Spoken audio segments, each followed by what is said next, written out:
The wedding dress hung in Margaret's room like a ghost of someone else's future. White silk and delicate lace, imported all the way from San Francisco at her father's insistence, it was everything a respectable banker's daughter should want for her special day. Tomorrow she would wear it to marry Thomas Whitmore, the sheriff's son, in front of the entire town of Cedar Ridge. Tomorrow she would become the perfect wife everyone expected her to be. But tonight, as she stared at that pristine dress in the lamplight, all Margaret could think about was a boy with dirt under his fingernails and a crooked smile who used to meet her behind the schoolhouse when they were 16. Daniel Mackenzie, the ranch hand's son who'd promised to marry her someday, back when promises meant everything and forever felt possible. That was 15 years ago, before the drought killed his family's cattle, before his father lost the ranch to the bank, before Daniel disappeared one morning without even saying goodbye. Margaret had waited for a letter, a word, anything to explain why the boy who'd carved their initials into the old oak tree had vanished like smoke in the wind. She'd waited until waiting became a habit, then a heartache, then finally a memory she'd learned to keep locked away. But what Margaret didn't know was that Daniel Mackenzie had spent every one of those 15 years building something worthy of the girl he'd left behind. He'd worked cattle drives through Texas, saved every penny, learned to read and write properly, and finally bought his own spread in Montana. He'd become the man he'd always promised he would be: successful, respectable, worthy of a banker's daughter's hand. And now he was riding back to Cedar Ridge with a ring in his pocket and 15 years of love burning in his chest, unaware that the woman he'd never stopped thinking about was 24 hours away from marrying another man. The sound of hoofbeats on the dusty main street made Margaret's heart skip, though she couldn't say why. Travelers came through Cedar Ridge all the time, cowboys and merchants and drifters heading west to chase their fortunes. But something about these particular hoofbeats, steady, purposeful, unhurried, made her move to the window and peer through the lace curtains. The man riding into town sat his horse like he owned the world, his broad shoulders silhouetted against the setting sun. Even in the fading light, even after 15 years of changes that should have made him unrecognizable, Margaret knew that profile as well as she knew her own reflection. The strong jaw, the confident way he held his head, the gentle hands that had once braided wildflowers into her hair. Daniel Mackenzie had come home, but as their eyes met across the dusty street, his shocked recognition mirroring her own breathless disbelief, Margaret realized that some homecomings don't heal old wounds. Sometimes they tear them wide open again, forcing you to choose between the life you built and the love you never forgot. Tomorrow she would marry Thomas Whitmore. Tonight she had to decide if she had the courage to break her own heart all over again. Margaret's hands trembled as she stepped away from the window, her heart hammering against her ribs like a caged bird desperate for freedom. Daniel Mackenzie, here, in Cedar Ridge, the night before her wedding to another man. She pressed her back against the wall, trying to steady her breathing, trying to convince herself that her eyes had played tricks on her in the fading light. 15 years was a long time. People changed. That confident cowboy riding down Main Street could be anyone. A stranger passing through, a distant relative she'd forgotten, a figment of her overwrought imagination. But deep in her bones she knew the truth. She'd know Daniel Mackenzie's silhouette anywhere, even if the world ended and began again. The sound of boots on the front porch steps made her freeze, heavy measured footsteps that paused at the door, followed by 3 slow, deliberate knocks. The same pattern Daniel used to tap on her bedroom window when they were teenagers. 2 quick raps, then a pause, then one final knock, their secret signal. Margaret's breath caught in her throat. Downstairs she could hear her mother's voice answering the door, followed by a deeper voice that sent shivers down her spine. That voice roughened by years and weather but still unmistakably his, saying words that made her world tilt sideways. "Good evening, Mrs. Patterson. I'm Daniel Mackenzie. I was wondering if I might have a word with Margaret." Margaret sank onto her bed, her legs suddenly unable to support her weight. He'd used her maiden name, not knowing she'd taken her stepfather's surname when her mother remarried. He'd come here, to her childhood home, expecting to find the girl he'd left behind. "I'm afraid Margaret is quite busy with wedding preparations." Her mother's voice drifted up the stairs, polite but firm. Perhaps you could call again at a more convenient time. Tomorrow won't work for me, ma'am. Daniel's voice carried a quiet intensity that Margaret remembered from when he'd made promises under the stars. I've ridden a long way to see her, and I'm afraid this can't wait. Margaret rose on unsteady legs and crept to the top of the stairs, where she could see down into the front hallway without being seen. Daniel stood in the doorway, hat in his hands, looking nothing like the boy who'd left Cedar Ridge 15 years ago, and everything like the man she dreamed he might become. He was taller than she remembered, broader through the shoulders, with the kind of quiet confidence that came from facing down storms and winning. His dark hair was longer now, touching his collar, and his face had been carved into harder lines by sun and wind and responsibility. But his eyes, those deep brown eyes that had haunted her dreams, were exactly the same. Margaret Elizabeth Patterson, he said, and she realized he was looking directly at her through the banister spindles. Would you come down here, please? We need to talk. The use of her full name, the name only he had ever called her, made her knees weak. He'd seen her watching, had known she was there all along. Her mother looked up the stairs with confusion and something that might have been worry. Margaret, dear, do you know this gentleman? Margaret descended the stairs slowly, her hand gripping the banister for support. With each step, 15 years seemed to fall away, until she felt 16 again, sneaking out to meet the boy who'd stolen her heart with wildflower bouquets and whispered promises. Hello, Daniel, she said when she reached the bottom, proud that her voice came out steady despite the earthquake happening in her chest. Hello, Margaret Elizabeth. His eyes never left her face, drinking her in like a man dying of thirst who'd finally found water. You look... He swallowed hard. You look beautiful. Margaret's mother cleared her throat pointedly. Perhaps we should have this conversation in the parlor, with proper supervision. But Daniel shook his head. With respect, Mrs. Patterson, what I have to say to your daughter is private. Margaret Elizabeth, would you walk with me? It wasn't really a question, and they both knew it. Margaret had never been able to refuse Daniel Mackenzie anything, and 15 years hadn't changed that fundamental truth about herself. Just for a few minutes, she heard herself saying, reaching for her shawl. I'll be back soon, Mother. They walked in silence through the familiar streets of Cedar Ridge, past the church where Margaret would marry Thomas tomorrow, past the schoolhouse where they'd first kissed behind the big oak tree. The town looked smaller than it had when they were children, worn down by drought and economic hardship, but the stars overhead were exactly the same ones they'd wished on 15 years ago. Daniel finally stopped at the old bridge that crossed Miller's Creek, the same spot where he'd carved their initials into the wooden railing when they were 17. The carving was still there, weathered but visible. DM plus MP forever. Forever, Daniel said quietly, running his thumb over the carved letters. I meant it when I carved that, Margaret Elizabeth. I've meant it every day since. Margaret wrapped her shawl tighter around her shoulders, though the evening wasn't cold. Then why did you leave without a word? Why did you let me believe you were dead for 15 years?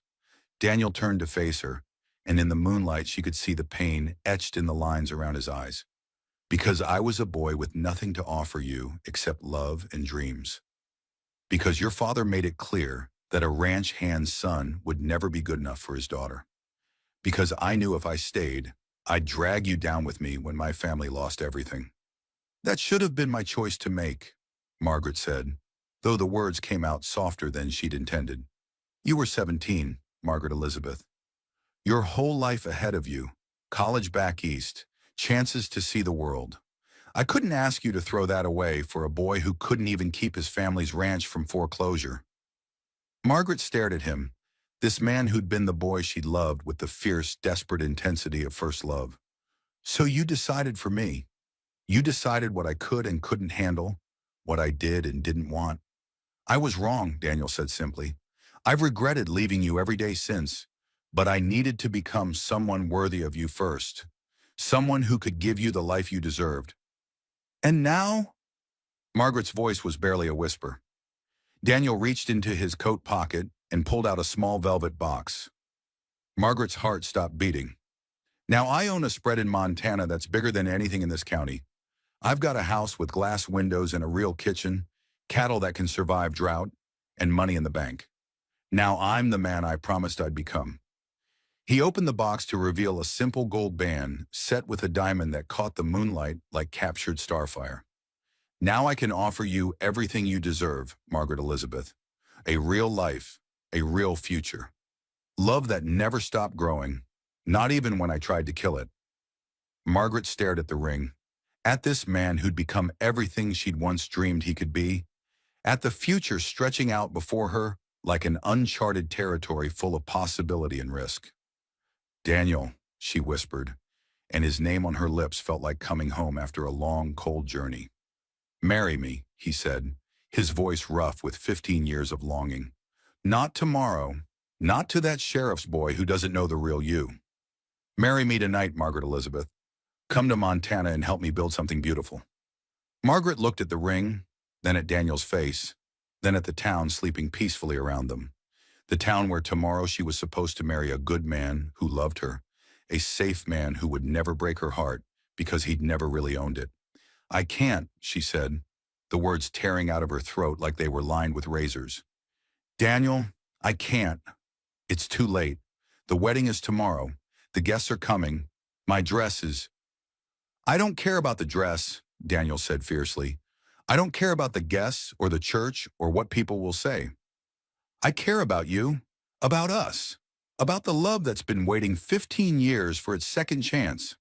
He stepped closer, close enough that she could smell leather and horse and the sage that still clung to his clothes from the trail. Close enough that she could see her reflection in his eyes, could remember what it felt like to be loved completely, desperately, without reservation. I never stopped loving you, cowboy, she whispered, the words she'd kept locked in her heart for 15 years finally breaking free.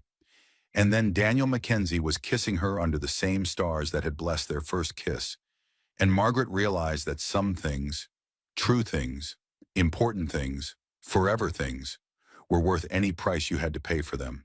Margaret returned home near midnight with Daniel's kiss still burning on her lips and his ring hidden in her closed fist.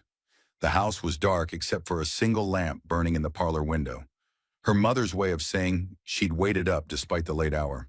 Margaret, dear, there you are. Her mother appeared in the hallway before Margaret could slip upstairs, still fully dressed despite the hour. I was beginning to worry. That young man seemed quite intense. He's an old friend, Mother. Nothing more. The lie tasted bitter, especially with Daniel's ring pressed against her palm, like a secret that threatened to burn through her skin. Her mother's sharp eyes missed nothing. An old friend who travels all the way from wherever he's been to call on you the night before your wedding? Margaret, I may be getting on in years, but I'm not blind. Who is Daniel Mackenzie to you? Margaret sank into the parlor chair, suddenly exhausted by the weight of secrets and impossible choices. He was someone I cared about once. Before you and Father Patterson married, before we moved to the big house, when we were children. Children don't look at each other the way you two were looking at each other tonight. Her mother sat across from her, her voice gentle but firm. Margaret, you're getting married tomorrow morning. To a good man who loves you, who can provide for you, who will never break your heart the way... She paused, studying her daughter's face. The way this Daniel Mackenzie did before, I'm guessing. Margaret opened her hand and stared at the ring Daniel had offered her. The diamond caught the lamplight, throwing tiny rainbows across her palm. He asked me to marry him tonight, Mother. To run away with him to Montana. Her mother was quiet for a long moment. When she finally spoke, her voice carried the weight of experience and hard-earned wisdom. And what did you tell him? I told him I couldn't, that it was too late.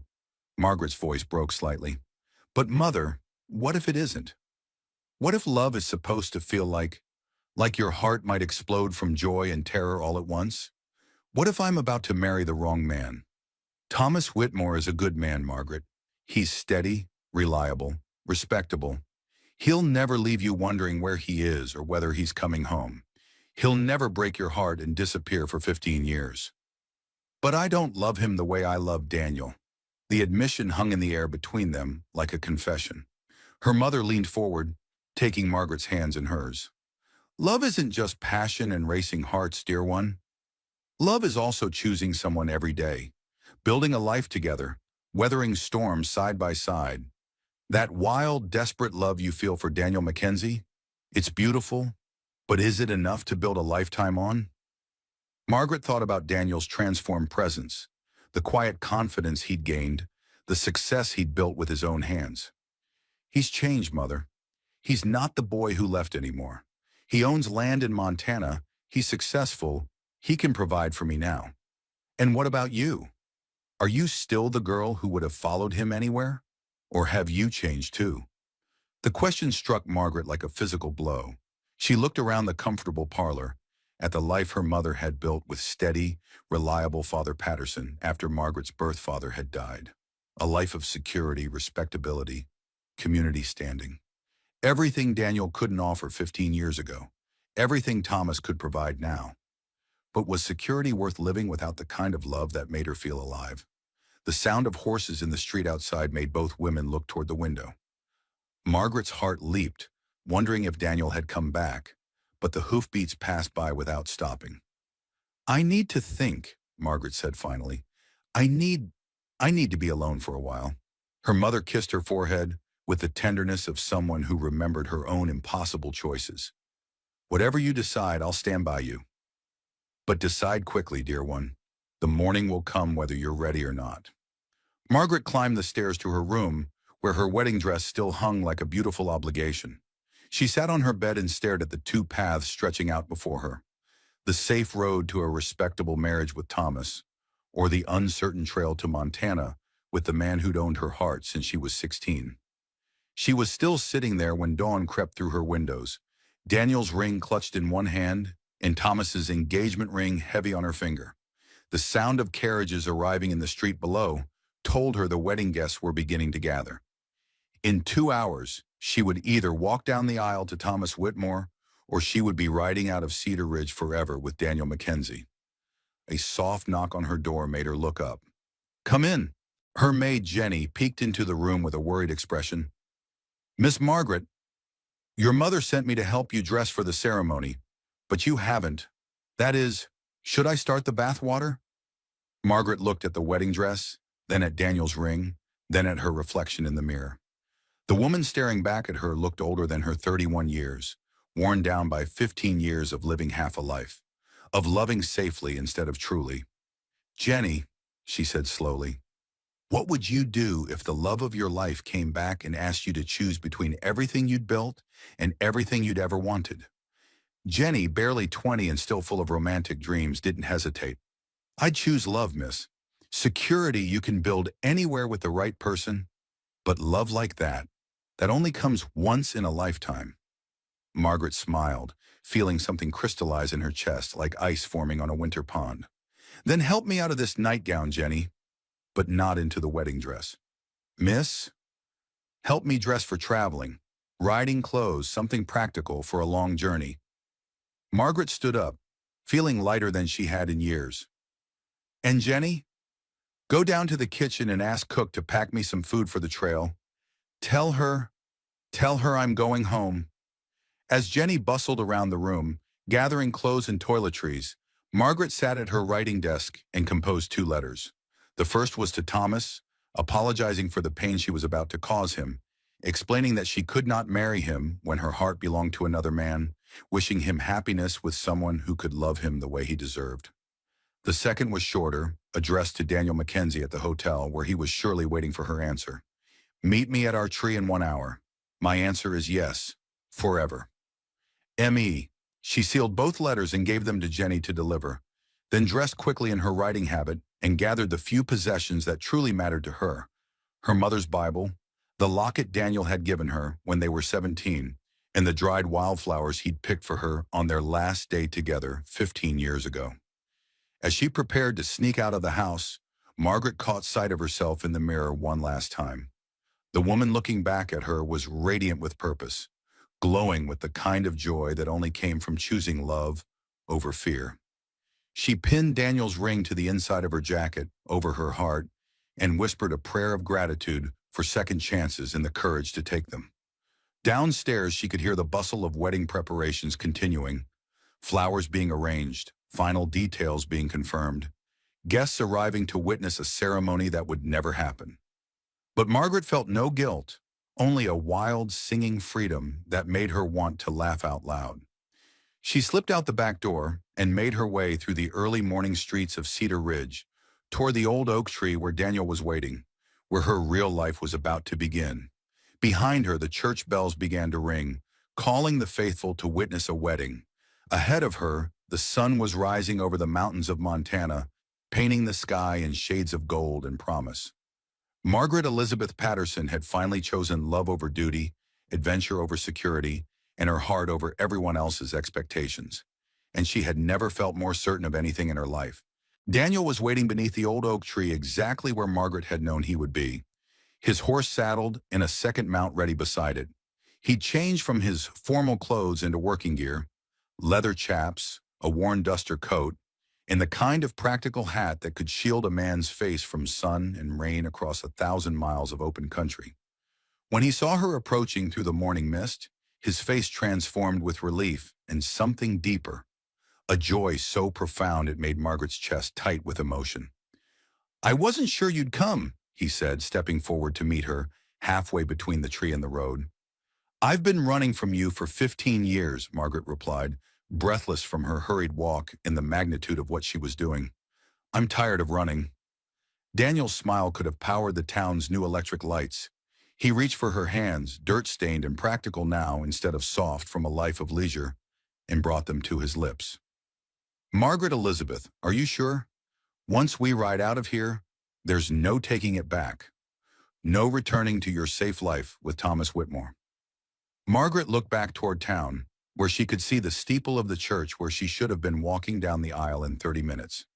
Instead of regret, she felt only a wild, singing freedom that made her want to laugh out loud.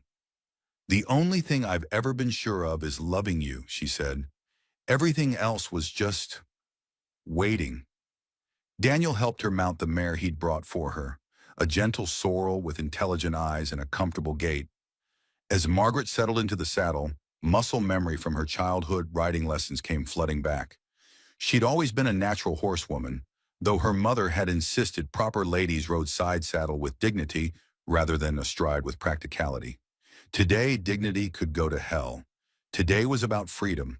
They'd ridden perhaps 2 miles out of town, following the old cattle trail toward the mountain pass, when they heard it, the sound that chilled both their hearts. Church bells ringing frantically in the pattern that meant emergency, discovery, alarm. "They know," Margaret said, reining in her horse to listen. Daniel's jaw tightened as he scanned the road behind them. "How long before they organize a search party?" "Thomas is methodical. He'll check everywhere in town first, question everyone who might have seen me. But his father?" Margaret's blood ran cold as she thought of Sheriff Whitmore, a man who took personal offense at anything that disrupted his vision of how the world should work. "His father will assume I've been kidnapped or coerced. He'll come after us hard and fast." "Can you ride harder than this, Margaret Elizabeth?" "The trail gets rough once we hit the mountains." Margaret had spent most of the last 15 years in parlors and kitchens, attending tea parties and charity functions. But she'd grown up on horseback, racing Daniel across these same hills when they were teenagers, with nothing but time and dreams ahead of them. "Try me, Cowboy," she said, and spurred her horse into a gallop. They rode like the devil himself was chasing them, following game trails and creek beds that would be harder to track than the main roads. Daniel led with the confidence of a man who'd spent years learning to navigate by stars and landmarks, while Margaret rediscovered the joy of speed and wind and the feeling that anything was possible as long as you were willing to risk everything for it. Behind them, the church bells had stopped ringing, replaced by something worse. The distant sound of hoofbeats and shouting voices, a lot of hoofbeats. "How many men would Sheriff Whitmore bring?" Daniel called over the thunder of their horses' hooves. "All of them," Margaret replied grimly, "plus half the ranchers in the county. They'll see this as an insult to the town's honor, not just a broken engagement." Daniel cursed under his breath and veered their path toward a narrow canyon that cut between 2 ridges. "Can you handle rough terrain?" Margaret's answer was to urge her horse faster up the rocky slope. Her riding skirt hiked up scandalously high, and her hair streaming behind her like a banner of rebellion. They climbed steadily for an hour, the sound of pursuit growing fainter but never disappearing entirely. The trail became treacherous, winding between boulders and across loose shale that could send a horse tumbling with one wrong step. But Margaret's mount was sure-footed and responsive, and she found herself settling into the rhythm of serious riding with an ease that surprised her. "There's a way station about 5 miles ahead," Daniel called back to her as they crested a ridge. "We can rest the horses and decide whether to keep running or make a stand." "Make a stand?" Margaret's heart hammered against her ribs. "Daniel, they have guns. Sheriff Whitmore won't hesitate to use them if he thinks you've kidnapped me." "Have I kidnapped you, Margaret Elizabeth?" The question made her laugh despite their desperate situation. "No, Cowboy. You've rescued me." The way station turned out to be an abandoned line shack, probably built for railroad surveyors years ago and left to weather into silvered boards and broken windows. But it had a corral for the horses and a roof that didn't leak, which made it a palace compared to sleeping under the stars. Daniel swung down from his saddle and helped Margaret dismount, his hands spanning her waist with casual intimacy that sent heat shooting through her entire body.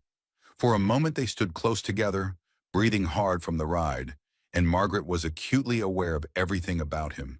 The way his shirt clung to his chest with sweat, the sun lines around his eyes, the careful way he was watching her, as if she might disappear like smoke.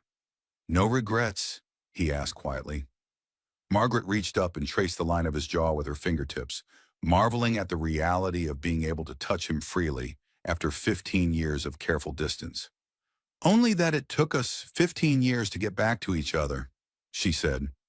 Daniel captured her hand and pressed it flat against his chest, where she could feel his heart hammering as fast as her own. "I won't let them take you back, Margaret Elizabeth. Whatever happens when they catch up to us, I won't let them force you into a life you don't want."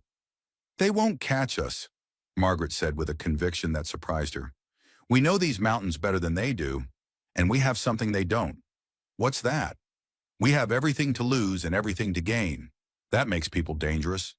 The sound of approaching horses cut their conversation short. Daniel grabbed his rifle from his saddle while Margaret peered through the broken window toward the trail below. 8 riders, she reported. Sheriff Whitmore in the lead, Thomas beside him, and 6 deputized ranchers. Daniel checked his ammunition with practiced efficiency. "Are you prepared to fight for this, Margaret Elizabeth?" Really fight? Margaret thought about the wedding dress hanging in her bedroom, about the life of quiet desperation she'd almost condemned herself to, about 15 years of loving a memory instead of living a reality. "I've been fighting for this my whole life," she said. "I just didn't know it until now." The riders had spotted their trail and were climbing toward the way station, moving carefully but with obvious determination. Margaret could see Thomas's face even at a distance, confused, hurt, angry, but not yet truly dangerous. Sheriff Whitmore, on the other hand, rode with the grim purpose of a man who intended to restore order to his world no matter what it cost. "Margaret Patterson," Sheriff Whitmore's voice echoed off the canyon walls as the posse drew within shouting distance. "Come out where we can see you. If you've been harmed, we'll see that justice is done." Daniel positioned himself at the window with clear sight lines down the trail. "Answer him," he said quietly. "Let them know you're here by choice." Margaret stepped into the doorway where the entire posse could see her clearly. She was disheveled from hard riding, her hair coming loose from its pins, and her riding skirt stained with dust and horse sweat. She looked nothing like the proper banker's daughter who'd been expected to walk down the aisle an hour ago. She looked gloriously, defiantly alive. "I'm fine, Sheriff Whitmore," she called back. "I'm exactly where I choose to be." "That man has clearly coerced you." Thomas's voice cracked with emotion. "Margaret, whatever he's threatened you with, we can protect you. Come home and we'll forget this ever happened." Margaret felt a stab of genuine pity for Thomas, a good man who deserved to marry someone who could love him with her whole heart instead of just the parts that weren't already given away. "I'm sorry, Thomas," she called back.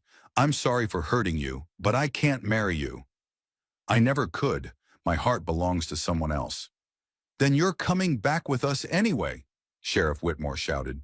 A woman in your condition isn't capable of making rational decisions. Mackenzie, release her now and we'll consider not hanging you for kidnapping. Daniel stepped into view beside Margaret, his rifle held casually but ready. The lady made her choice, Sheriff. I suggest you respect it. The only choice she's made is to ruin herself with a drifter and a fortune hunter. Sheriff Whitmore's horse danced sideways, sensing its rider's agitation. Stand down, Mackenzie, or we'll take her back by force.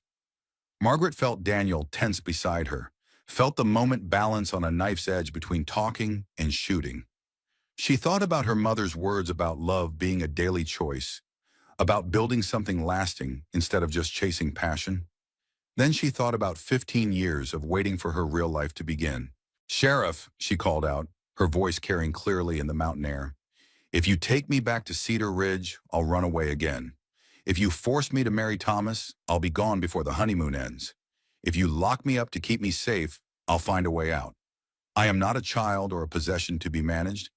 I am a woman making a choice about my own life. The silence that followed was broken only by the wind through the canyon and the nervous snorting of horses. Then Sheriff Whitmore raised his rifle. That's enough talking, he said. Time slowed to the rhythm of Margaret's heartbeat as Sheriff Whitmore's rifle caught the morning sunlight.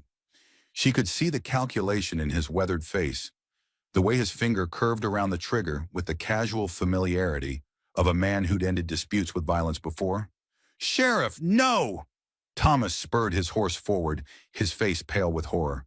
She's not hurt. She's just confused. There's no need for shooting. But Sheriff Whitmore's eyes never left Daniel's face. Boy's armed, and he's taken a woman against her will.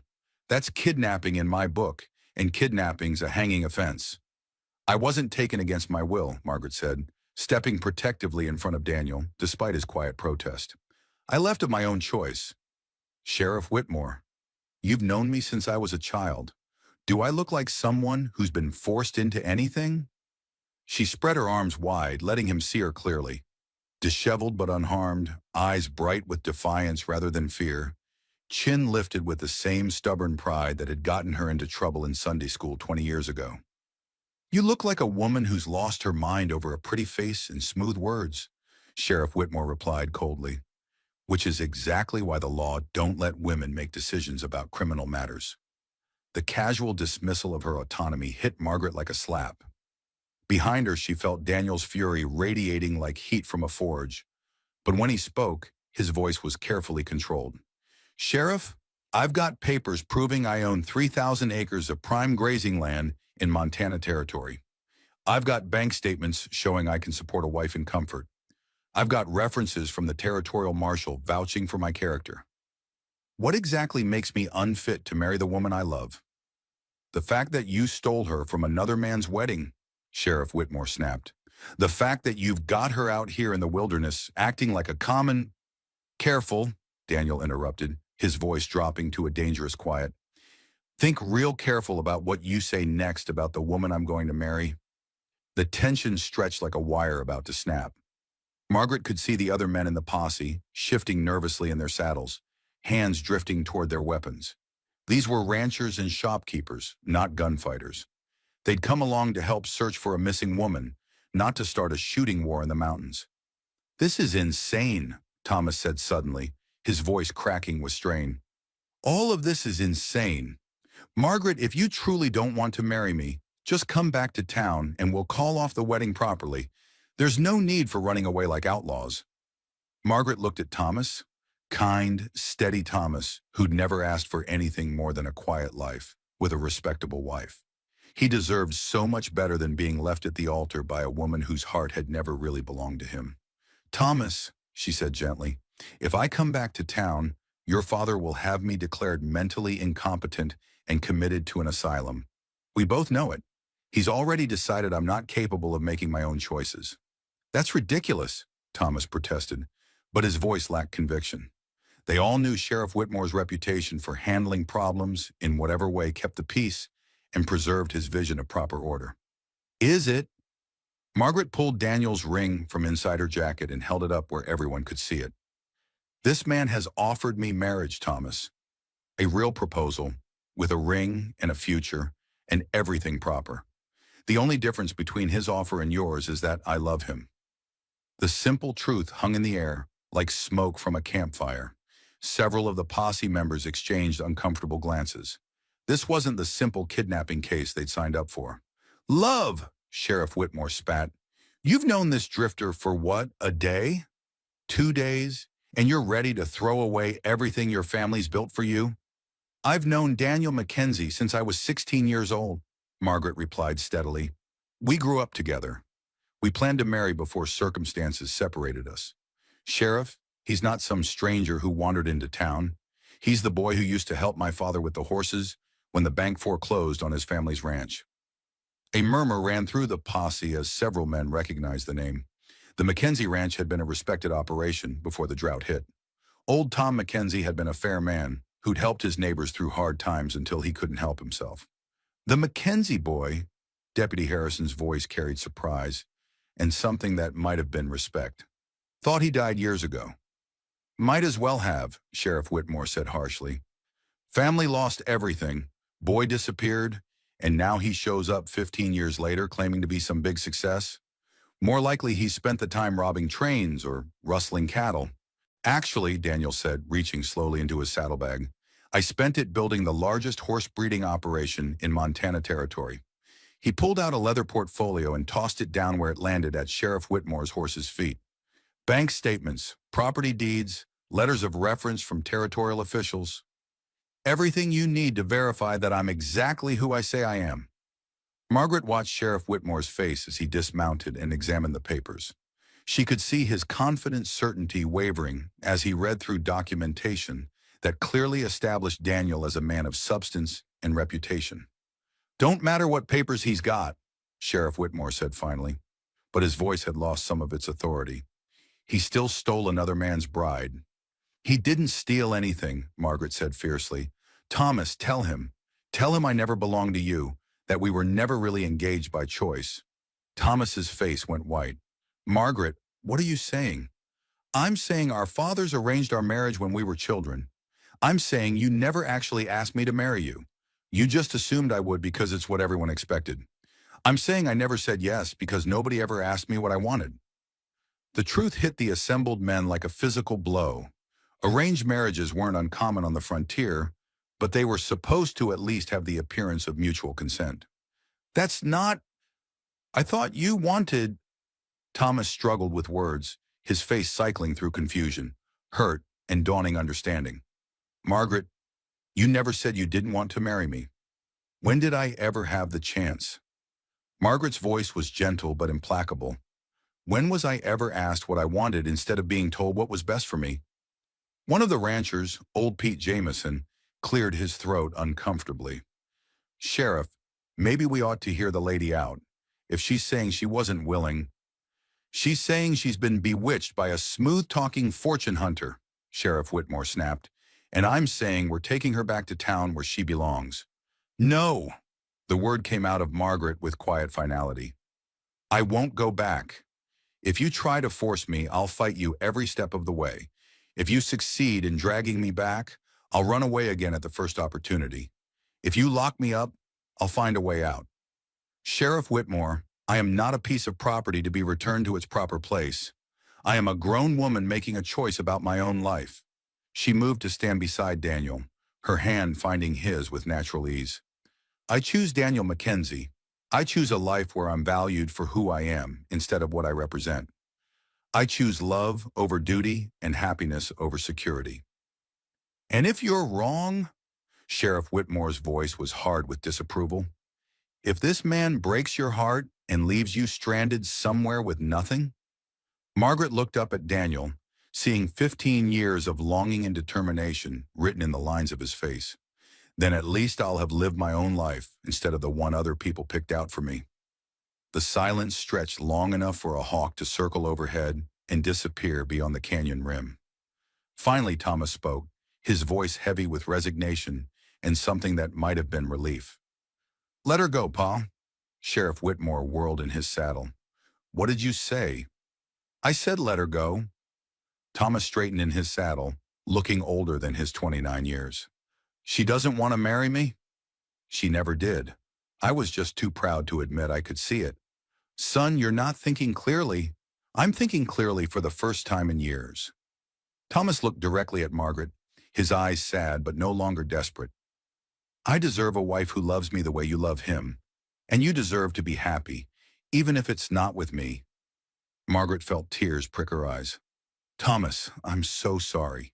You're a good man, and you deserve so much better than what I could have given you. Yeah, well, Thomas managed a rueful smile. Maybe this is better for both of us in the long run. Sheriff Whitmore looked around at his posse, reading the shift in mood with the instincts of a man who'd spent his life gauging which way the wind was blowing. The other men were nodding agreement with Thomas, looking relieved to avoid a confrontation that had never felt right in the first place. This is a mistake, he said finally, holstering his rifle with obvious reluctance. Mark my words, this will end badly for everyone involved. Maybe, Daniel said, his arm circling Margaret's waist. But it'll be our mistake to make. Sheriff Whitmore remounted his horse and gathered his reins with sharp, angry movements. You're not welcome in Cedar Ridge anymore, Mackenzie. Either of you. If I see you in my town again, I'll arrest you for disturbing the peace. We won't be back, Margaret said quietly. There's nothing for us here anymore. As the posse turned to ride back down the mountain, Thomas lingered for a moment. Margaret, be happy. That's all I ever really wanted for you. Then he was gone, following his father and the other men back toward a town where wedding guests were probably still waiting for a ceremony that would never happen. Margaret and Daniel stood together in the sudden quiet, watching the dust settle in the distance. No regrets? Daniel asked, echoing his question from the night before. Margaret turned in his arms, seeing their future spread out before them like an unexplored map full of possibilities. Only that it took us 15 years to get here. Then Daniel Mackenzie was kissing her under the wide Montana sky, and Margaret knew she was finally, truly home. The Montana territory stretched before them like a promise written in endless sky and rolling grassland. Margaret had never seen country so vast, so untamed, so full of possibility. After 5 days of hard riding north from Cedar Ridge, following trails that Daniel knew like the lines on his own hands, they'd finally crested the ridge that looked down into the valley he called home. There, Daniel said, reining in his horse beside a weathered marker stone. The Mackenzie Ranch. Margaret's breath caught in her throat. The spread below them was everything Daniel had promised, and more. Thousands of acres of prime grazing land dotted with cattle and horses, a substantial ranch house built of local stone and timber, outbuildings that spoke of prosperity and careful planning. Smoke rose from the chimney in a welcoming curl, and she could see figures moving around the yard with the purposeful bustle of a working operation. Daniel, it's beautiful, she whispered. It's more than I ever imagined. Daniel's face glowed with pride and something deeper, the satisfaction of a man who'd built something lasting with his own hands. Took me 12 years to get it this way. Started with nothing but a half-dead horse and determination to prove I could be worthy of you. You were always worthy of me, Margaret said, reaching across the space between their horses to take his hand. I just wish it hadn't taken us so long to find our way back to each other. They rode down into the valley as the sun began its descent toward the western mountains, painting everything in shades of gold and amber. As they approached the ranch house, Margaret could see the details that marked this as a home rather than just a property. Flower boxes under the windows, a porch swing built for two, a kitchen garden laid out with the kind of care that spoke of someone planning to stay. Mr. Mackenzie, a weather-beaten man, emerged from the barn, his face splitting into a wide grin. Didn't expect you back for another week. How'd things go in Wyoming? Better than expected, Joe, Daniel replied, dismounting and helping Margaret down from her horse with careful courtesy. I'd like you to meet my wife, Margaret Mackenzie. Margaret's heart skipped at hearing her new name spoken aloud for the first time. They'd been married by a circuit preacher in a small town 2 days out from Cedar Ridge, standing under the stars with only their horses as witnesses. It had been the most beautiful wedding ceremony she could have imagined. Simple, heartfelt, and gloriously free from the expectations of others. Joe's weathered face lit up with delight. Well, I'll be damned, Begging your pardon, ma'am. The boss finally went and got himself hitched. Wait till the boys hear about this. We've been telling him for years he needed a good woman to civilize this place. The place looks pretty civilized already, Margaret said, looking around at the well-maintained buildings and carefully tended grounds. That's all Mr. Mackenzie's doing, ma'am. Man's got more energy than a dozen regular folks, always building something, improving something, planning the next expansion. Joe gestured toward the house. Come on up to the porch and I'll get Martha to fix you something to eat. She's our cook, and she's been fussing about this place needing a woman's touch for months. The next few hours passed in a whirlwind of introductions and welcomes. The Mackenzie Ranch employed 12 full-time hands plus seasonal workers, and every one of them seemed genuinely delighted by Daniel's unexpected marriage. Margaret found herself swept into their easy camaraderie, treated not as an outsider to be viewed with suspicion, but as the missing piece of a puzzle they'd all been waiting to see completed. Martha, the cook, was a motherly woman in her 50s who took one look at Margaret's travel-stained riding clothes and immediately began planning a complete wardrobe overhaul. Lord have mercy, child. You can't go around dressed like a cowhand when you're the boss lady, she fussed, leading Margaret upstairs to the master bedroom. We'll send to town for proper fabrics, and I'll have you some decent dresses made up in no time. The master bedroom took Margaret's breath away. It was larger than the entire parlor back home, with windows that looked out over the valley in 3 directions. The furniture was handmade but beautifully crafted, and everything spoke of comfort without ostentation. Daniel built most of this himself, Martha said proudly. Worked on this room for months, saying it had to be perfect for when the right woman came along. Of course, we all figured he was just daydreaming, but looks like he knew what he was about after all. That evening, after the hands had returned to their bunkhouse and the ranch had settled into peaceful quiet, Margaret found herself alone with Daniel on the porch swing she'd noticed from the ridge. The stars overhead were brighter than any she'd ever seen, unmarred by the smoke and lamplight of town. No regrets? Daniel asked, settling his arm around her shoulders with the easy intimacy of a man who finally had the right to hold the woman he loved. About leaving Cedar Ridge? None. Margaret nestled closer to his warmth, breathing in the scent of sage and horse, and the particular smell that was uniquely Daniel. About marrying you? Only that we waited so long. I keep thinking I'm going to wake up and find this is all a dream, Daniel admitted. 15 years I imagined bringing you here, showing you what I'd built, proving I could provide for you properly. Now you're actually here, and it doesn't feel real. Margaret turned in his arms to look at him directly. It's real, Cowboy. We're real. This life we're building together is real. To prove her point, she kissed him with all the passion of a woman who was finally free to love without reservation. Daniel responded with fervor that spoke of 15 years of denied longing, and for several minutes they lost themselves in the simple miracle of being together. When they finally broke apart, both breathing hard, Daniel rested his forehead against hers. Margaret Elizabeth Mackenzie, he said, testing the sound of her new name. I like how that sounds. So do I, Margaret replied. Now tell me about our neighbors. What should I expect when we start making social calls? Daniel's expression grew thoughtful. The territory's still pretty sparsely settled, but the folks we do have are good people for the most part. There's the Brewsters about 10 miles south. They run cattle and have 3 daughters who'll be thrilled to have another woman in the area. The Hendersons to the east breed horses like we do, and Sarah Henderson's been dying to have someone to trade recipes with. And the town? Bozeman's about a day's ride east. It's growing fast with the railroad coming through. Has a church, a school, even a lending library that Mrs. Patterson, she's the preacher's wife, organized last year. Daniel paused. It's not like Cedar Ridge, Margaret Elizabeth. People out here care more about what you can do than who your family was back east. You'll be judged on your own merits. Margaret smiled at the prospect. That sounds refreshing. I'm tired of being known as the banker's stepdaughter, or the woman who was supposed to marry Thomas Whitmore. I'd like to be just Margaret Mackenzie for a while. You'll be more than that, Daniel said confidently. Give it 6 months and you'll be the woman who organized the church social, or the one who started the ladies' auxiliary, or the one who helped deliver the Henderson baby when the doctor couldn't make it through the snow. How do you know I'll do any of those things? Because I know you, Daniel replied simply. You've never been able to see a problem without trying to fix it, or meet someone in need without offering help. It's one of the things I love most about you.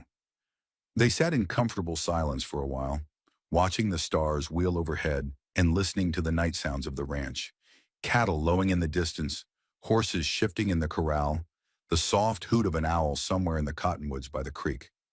Daniel, Margaret said eventually, what do you think happened back in Cedar Ridge after we left? Daniel was quiet for a moment. I imagine Sheriff Whitmore had some explaining to do about why he came back without the kidnapped bride. Thomas probably took some ribbing from folks who figured out he'd been jilted. Your mother. He paused. Your mother's probably worried sick, but also secretly relieved that you finally found the courage to choose your own path. Margaret felt a pang of guilt about the pain she'd undoubtedly caused. I should write to her. Let her know I'm safe and happy. We'll send a letter with the next mail rider, Daniel agreed. She deserves to know you're well cared for. What about you? Any regrets about burning bridges with Cedar Ridge? Daniel considered this seriously. I'd have preferred to leave on better terms. But Sheriff Whitmore was never going to approve of me no matter what I did or how much I proved myself. Some men can't stand to admit they were wrong, even when the evidence is staring them in the face. And Thomas? Thomas is a good man who deserves to find happiness with someone who can love him properly. Maybe this will turn out to be the best thing that ever happened to him, even if it doesn't feel that way right now. Margaret hoped that was true. She genuinely wanted Thomas to find the kind of love she'd found with Daniel, the kind that made you feel alive and grateful and brave enough to risk everything for happiness. Tell me about our plans, she said, settling more comfortably against Daniel's chest. What are we going to build here together? Daniel's voice warmed with enthusiasm as he described his vision for expanding the horse breeding operation, his plans to build a bigger house when their family grew, his hopes for eventually opening a school for the scattered ranch children in the area. And what about you, he asked. What do you want to build here, Margaret Elizabeth? Margaret looked out over the valley that was now her home, thinking about the possibilities that stretched before them like an unmarked map. I want to build a life where love comes first, she said, where children grow up knowing they're valued for who they are, not what others expect them to become, where neighbors help neighbors and women have voices in their own destinies.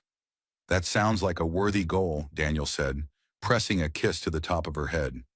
It sounds like home, Margaret replied.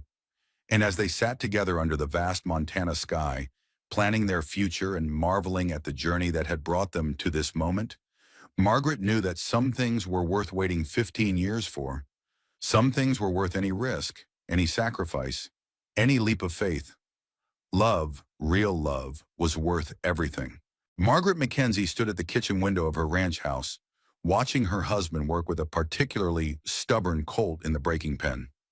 The late afternoon sun caught the gold highlights in Daniel's hair, and she could see the patient concentration on his face as he moved slowly, earning the young horse's trust rather than demanding its submission. So much had changed since that desperate wedding morning when she'd chosen love over duty. The woman who'd fled Cedar Ridge in riding clothes with nothing but determination and a hidden ring had become someone she barely recognized. Stronger, more confident, utterly at peace with the life she'd built alongside the man she'd never stopped loving. The kitchen around her bore witness to that transformation. Where once she'd struggled to boil water without burning it, she now managed meals for a household of 15 during busy seasons. Her hands, once soft from a life of leisure, were now capable and calloused from real work. She could birth a foal, set a broken bone, organize a barn raising, and still have energy left to dance at the community socials that had become the highlight of everyone's month. Mrs. Mackenzie? Martha appeared in the doorway, wiping flour from her hands on her apron. That letter you've been waiting for just came in with the mail rider. Margaret's heart jumped. She'd been expecting word from Cedar Ridge for months, ever since she'd sent her own carefully crafted letter home. Taking the envelope with slightly trembling hands, she recognized her mother's careful script immediately. Thank you, Martha. I'll read it in the parlor. The parlor had become Margaret's private sanctuary, filled with books Daniel had ordered from back east, and furnished with pieces they'd chosen together during their trips to Bozeman. She settled into her favorite chair by the window and carefully opened the letter that had traveled so far to reach her.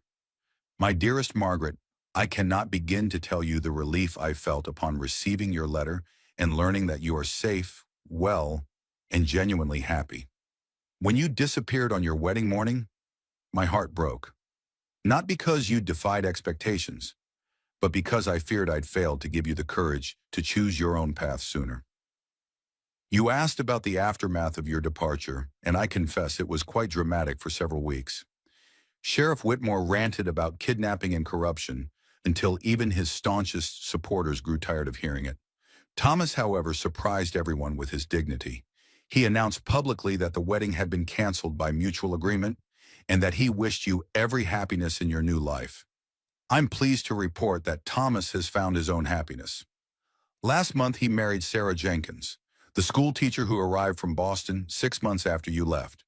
They are clearly devoted to each other, and I believe your decision freed him to find the kind of love he deserved all along. As for the town's opinion of your choice, it has evolved considerably. When word spread that Daniel Mackenzie had become a respected rancher in Montana Territory, and that you had married him in a proper ceremony, most folks came to see your story as romantic rather than scandalous. The tale of childhood sweethearts reunited has become quite popular at social gatherings, though I suspect the version being told has grown more dramatic with each telling. Your stepfather and I have decided to visit you this spring, if you'll have us. I'm eager to meet the man who inspired such courage in my daughter, and to see for myself the life you've built together. Please give Daniel my regards and tell him that any man who could make my daughter glow with happiness the way you do in the photograph you sent has my complete approval. All my love, Mother. P.S. I've enclosed a letter that arrived for you last month. The return address says it's from Thomas, and I thought you should have it. Margaret set down her mother's letter with tears of relief and joy blurring her vision. The weight she'd carried for 2 years, guilt over the pain she'd caused, worry about her family's well-being, fear that she'd made a selfish choice that hurt innocent people, finally lifted from her shoulders. The second letter was shorter, written in Thomas's careful hand. Dear Margaret, I hope this letter finds you well and happy in your new life. I wanted you to know that I harbor no resentment about our canceled wedding. In truth, I've come to realize that your courage in following your heart saved us both from a marriage that would have been comfortable, but never truly fulfilling. I've found love myself now, real love, the kind that makes you understand why poets write sonnets and men fight wars. Sarah is everything I never knew I wanted in a wife, and I thank God daily that she came into my life. I suspect I have you to thank for that as well, in a roundabout way. I hope you'll forgive the presumption, but I've taken the liberty of spreading word of your happiness throughout the territory. There were those who spoke ill of your choice, and I felt it my duty to set the record straight about Daniel Mackenzie's character and your genuine contentment. May you have every happiness, Thomas Whitmore. Margaret wiped away tears and looked out the window to where Daniel was now leading the colt around the pen, the animal following him with trust and apparent affection. The sight made her smile through her emotional overflow. It was so perfectly representative of Daniel's approach to everything, patient and persistent, until he earned what he needed through respect rather than force. The sound of approaching hoofbeats made her look toward the main road, where she could see a familiar buggy raising dust clouds in the distance. Sarah Henderson was coming for their weekly visit, probably with news from town and eager to hear any gossip Margaret might have gleaned from her letters. Margaret rose and smoothed her dress, a practical blue calico that she'd sewn herself, far different from the elaborate gowns her mother had insisted upon back in Cedar Ridge. She liked this version of herself better, this woman who was valued for her capabilities rather than her compliance. Margaret! Sarah Henderson burst through the front door with characteristic energy, her arms full of packages and her face bright with excitement. You'll never guess what happened in town yesterday. What now? Margaret asked, already smiling. Sarah's enthusiasm was infectious, and her visits had become one of Margaret's greatest pleasures. The territorial governor is coming through next month, and they want to hold a reception at the Bozeman Hotel. But here's the best part. Mrs. Patterson asked specifically if you would help organize it.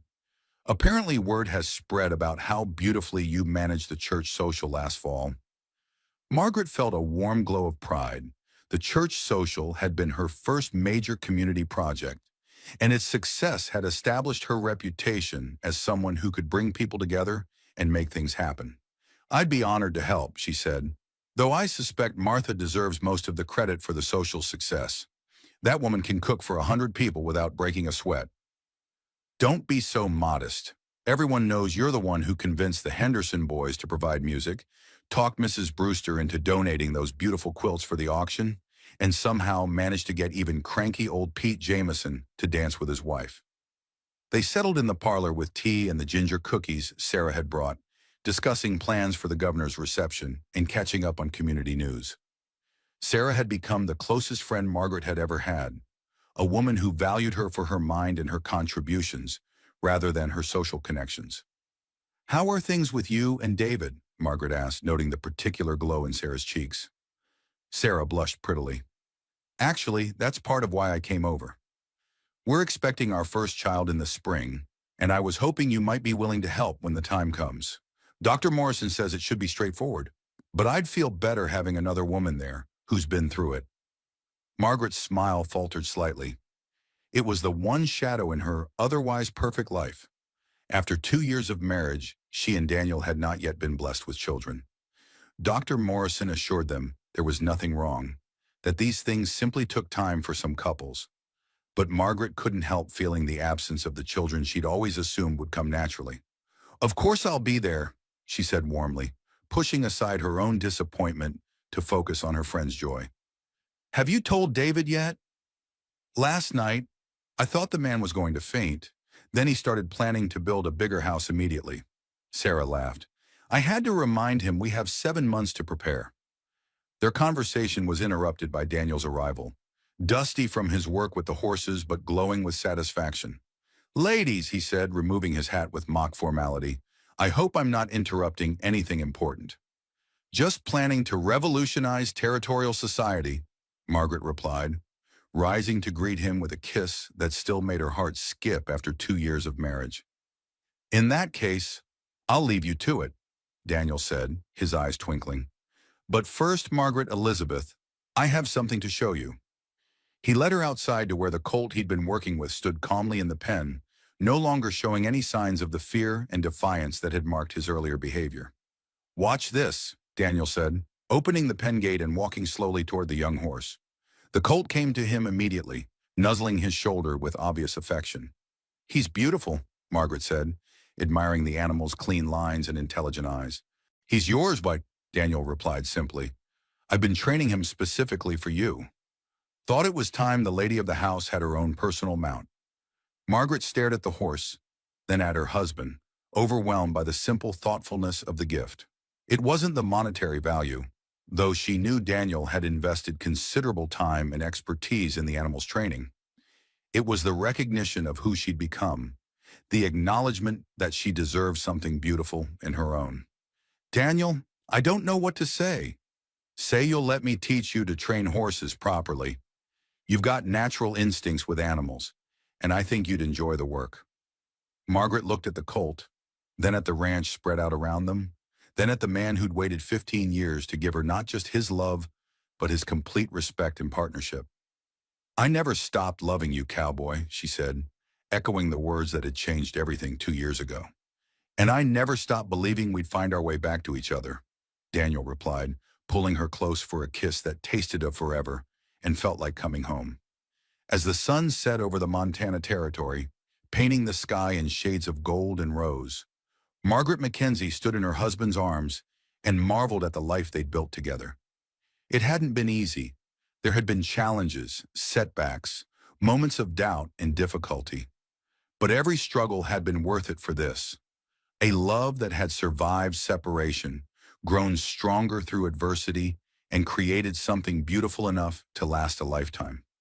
Some stories, she thought, are worth waiting for.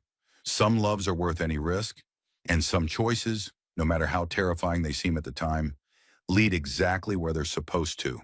And that's how Margaret Patterson became Margaret Mackenzie, how a childhood sweetheart returned to claim his forever love, and how one woman's courage to choose authenticity over approval created one of the most beautiful second-chance love stories the American frontier ever witnessed. Think about what we just experienced together. A woman trapped by social expectations found the strength to risk everything, her security, her reputation, her family's approval, for the chance at genuine happiness with the man she'd never stopped loving. A man spent 15 years transforming himself from a poor ranch hand into a successful landowner, driven by the memory of a girl who'd believed in him when no one else would.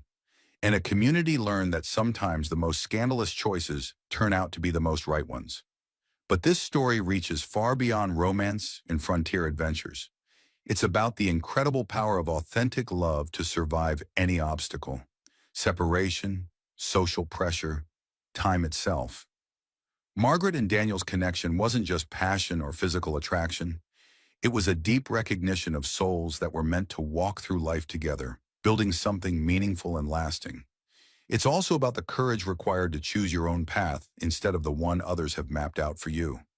Margaret could have married Thomas, lived a comfortable but hollow life, and never known what it felt like to be truly seen and valued by someone who loved every part of her authentic self.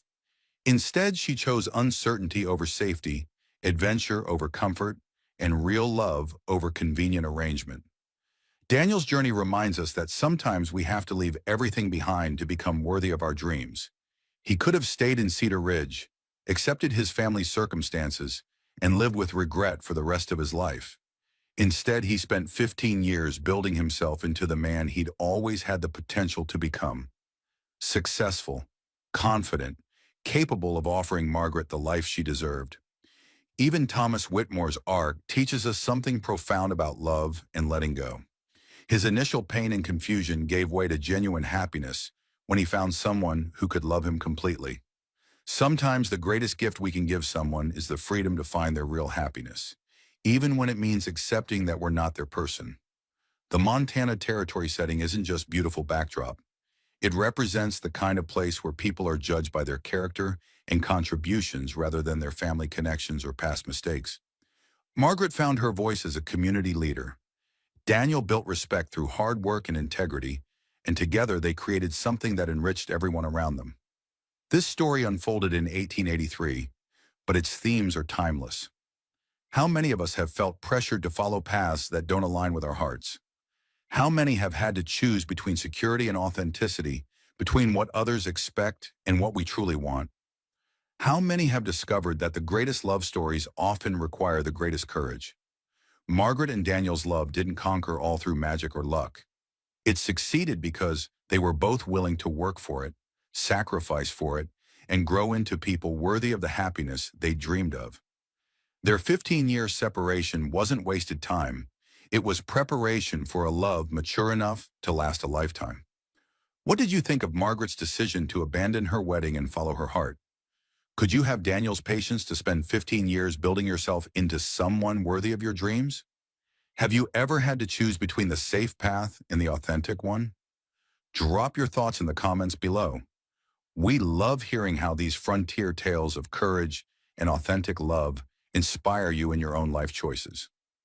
If this story moved you, if it reminded you that true love is worth waiting for, and that authenticity is worth any risk, make sure to hit that like button and share it with someone who needs to hear this message of hope and second chances. Subscribe to Wild West Stories for more incredible tales of love triumphing over circumstance, and ring that notification bell so you never miss our latest adventures, proving that the human heart always finds a way to true happiness. Remember, real love doesn't follow society's timeline. It follows the heart's truth. And sometimes the most beautiful chapters of our lives begin when we finally have the courage to write our own story instead of living someone else's expectations. Thanks for joining Margaret and Daniel on their journey from childhood sweethearts to Montana partners, proving that some loves are strong enough to survive anything time throws at them. Like this video if you believe that authentic love is worth any wait, any risk, any leap of faith. And subscribe for more legendary frontier stories that prove the best things in life are worth fighting for. What's your own second chance love story? Share it in the comments and inspire others to believe in the power of love that never gives up.